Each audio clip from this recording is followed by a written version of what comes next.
Just before you sat down, I was looking at a story here from Charlie Evans, of course, the Chicago Fed president, who says, when we raise interest rates, so he's saying when, we have to tell the markets that it's going to be gradual. So you get this sense that the Fed officials are watching what's going on right now. They know that there's a lot of jitters about this, right? Right. Yeah, if we look at the market probability, they're pricing in about a 60% increase in interest rates in December, up from just over 25% at the end of last month. So right. I think most are anticipating the rise in December. Okay, and how come we haven't priced this in already? I mean, why the volatility here? Well, I think when we look at what happened with non-farm payrolls, it really changed the game in terms of thinking that the Fed was going to raise in December. I mean, it's market reaction. Every time the Fed speaks, we see some sort of market reaction. But the market's selling off today, but there's winners and losers in every market environment. And I think if the Fed does raise interest rates in December, cyclical areas of the marketplace like tech and financials are poised to gain. Well, and in fact, speaking about tech, I believe we have a chart here showing one tech ETF, right? And how it's outperformed the S&P, double returns from the S&P. Is that right? Yeah, well, if we look at the earnings, just the earnings release for this season, since the earnings release started coming up, the S&P was up about 4%, tech was up about 8%.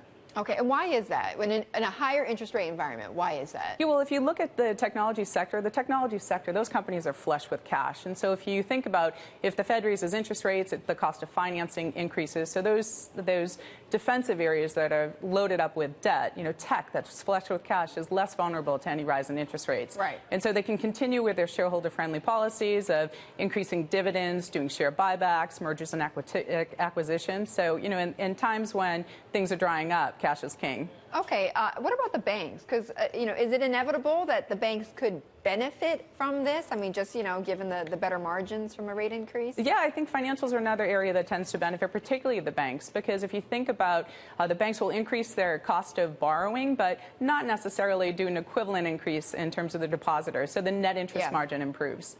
But is it going to be that much? I mean, Heidi, let's face it, we're talking 25 basis points, right? Yeah, so I think it's the market perspective, but I do think these cyclical areas of the marketplace are poised to have better opportunities than what we see in the defensives. And if we think about the Fed policy, they've been stating that they're going to be very gradual. So it's really what's next after that 25 basis point. And I don't think you'll see that staircase pattern that we had seen in the past of every meeting raising. I think they'll assess the situation after they raise this time, potentially pause, and then really be gradual and deliberate in terms of raising interest rates. Well, you mentioned that staircase pattern. I mean, that's what we saw. We've been talking about this chart all morning long about what happened back in '94, right, when the Fed began raising interest rates and the ECB was, was in an easing mode. And as Mike Regan was pointing out, I mean, we were raising interest rates by 50 basis points and more at that time. So have we lost a little perspective here? No, I think, they've been saying they're just going to be looking at particular measures of the economy, looking at economic growth, looking at the inflationary environment, looking at wages and unemployment. So I think they'll be very deliberate in terms of the increases this time. It's not going to be as reactionary as some of the past cycles of every meeting going 25 or 50 basis points. No, and in fact, what is your forecast? You think, though, if they go in December, when might they go next? Yeah, I think, if we looked out over the next 12 months, we could see 75 basis points of increase, maybe, a full 100 basis points, 1% increase over the next 12 months. Okay, so not every meeting. Nope. And when you mentioned the losers, I know you talked about some of the defensive areas of the markets, but when we say losers, are we talking really big losers? No, I think it's just looking at some of those areas that are loaded up with debt, things like utilities and telecoms. They're much more vulnerable, plus some of those valuations are really stretched. They've got pretty expensive over the last few years as investors search for dividend yield.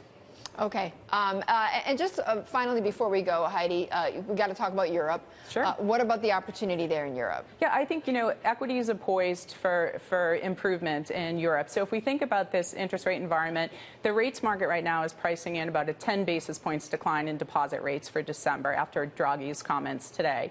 If we think about that, bonds, tying up your money for 10 years, are yielding 60 basis points. So if you go over into Eurozone equities, they're benefiting from the tailwind of the lower euro, these large exporters, and you're getting a dividend yield on average of anywhere between 3.5% to 3.7%. So I think you're seeing people embracing the idea of searching for income and going into equities, much like we had seen with the Fed and the zero interest rate environment in the U.S.